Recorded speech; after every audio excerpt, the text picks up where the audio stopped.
Hi friends, welcome to Sri's channel. Station இன்னைக்கு மாடியில என்ன காய் அறுவடை பண்ண போறோம்? எங்க இருக்கு கத்திரிக்காய்? ஏதோ இங்க ஈஸியா காமிங்க. ஏதோ இருக்கு பாரு. இங்க ஈஸியா காமி. அத பாரு. இங்க ஈஸியா இருக்கு பாரு. ஏதோ பாரு கத்திரிக்காய். தோல அறுவடை பண்ணிடலாமா?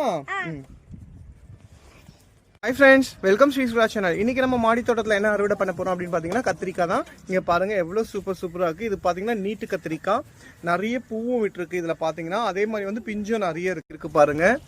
ஸோ இன்னைக்கு இதுதான் வந்து நம்ம அறுவடை பண்ண போறோம். ஸோ ரொம்ப ஃப்ரெஷ்ஷா பாருங்க, நமக்கு வீட்டுக்கு தேவையான காய்கறி பாருங்க. கத்திரிக்காய் ரொம்ப நல்லா இருக்கு பாருங்க. ஃப்ரெண்ட்ஸ் இங்க பாருங்க கத்திரிக்காய் எல்லாமே எவ்வளோ சூப்பரா நிறைய இருக்கு பாருங்க. உள்ள நிறைய பிஞ்சு இருக்கு. இதுக்கெல்லாம் பாத்தீங்கன்னா நம்ம எந்த கெமிக்கலுமே எந்த மருந்துமே போடாம பண்ணியிருக்கோம் பாருங்க. எவ்வளோ சூப்பராக இருக்கு பாருங்க. பார்க்கறதுக்கே கொத்தா. இப்போ இது எல்லாமே நம்ம அறுவடை பண்ணிடலாம் ஃப்ரெண்ட்ஸ். பார்க்கறதுக்கு எவ்வளோ சூப்பராக இருக்கு பாருங்க. ஆஸ் யூஷுவல் நம்ம சொல்றதுதான், வீட்டு காய்கறி கழிவும் தண்ணி மட்டும் தான், வேற எந்த கெமிக்கலுமே நம்ம யூஸ் பண்ணதில்ல. இப்போ அறுவடை பண்ணிடலாம். கட் பண்ணிடலாமா? அங்க எல்லாருக்கும் சொல்லுங்க ஃப்ரெண்ட்ஸ். கத்திரிக்காய் கட் பண்ண போறோம். கட் பண்ணியாச்சு. காமிங்க, அவங்ககிட்ட ஒன்று கொடுங்க ஃப்ரெண்ட்ஸ். இங்க பாருங்க கத்திரிக்காய்லாம் எவ்வளோ சூப்பரா இருக்குன்னு. இங்க பாருங்க, இந்த பிஞ்சு கத்திரிக்காய்லாம் போட்டோம்னா குழம்புக்கு அவ்வளோ டேஸ்டா இருக்கும். கலரும் பாருங்க. அதுவும் இல்லாமல் பார்த்தீங்கன்னா இந்த மாதிரி குழந்தைங்க கூட வந்து கார்டனில் வந்து கொஞ்சம் நம்ம டைம் ஸ்பெண்ட் பண்ணுறப்ப குழந்தைங்களுக்கும் ஹாப்பியாக இருக்கும், நமக்கும் ஹாப்பியாக இருக்கும். இங்கே பாருங்க காய் எல்லாமே இப்போ அறுவடை பண்ணிடலாம். ஓகே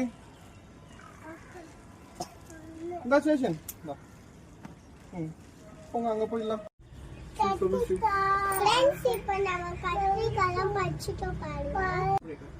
ஃப்ரெண்ட்ஸ் இன்னைக்கு மாடி தோட்டத்தில் பார்த்தீங்கன்னா நம்ம கத்திரிக்காய் அறுவடை பண்ணியிருக்கோம். நீங்கள் இந்த கத்திரிக்காய் வந்து கலர் என்னென்ன அப்படின்னு பார்க்கலாம். இதோடைய கலர் வந்து நார்மலாகவே இப்படி தான் இருக்கும். இன்னொரு விஷயம் என்ன அப்படின்னு பார்த்தீங்கன்னா, கெமிக்கல்லாம் யூஸ் பண்ணுறப்ப பார்த்தீங்கன்னா உங்களுக்கு கலர் வந்து அப்படியே கொடுக்கும், கொஞ்சம் எக்ஸ்ட்ராவே கொடுக்கும். பட் வந்து நம்ம எந்த கெமிக்கலுமே யூஸ் பண்ணுறதில்ல.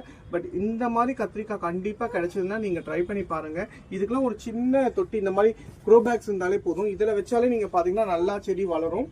இப்போ இன்னைக்கு பாத்தீங்கன்னா நம்ம வீட்டுக்கு தேவையான அளவுக்கு ஒரு 1/2 கிலோ கத்திரிக்காய் வந்திருக்கும். பாத்தீங்கன்னா ஒரு 2 செடியில தான் பாருங்க எவ்வளவு சூப்பரா இருக்குன்னு.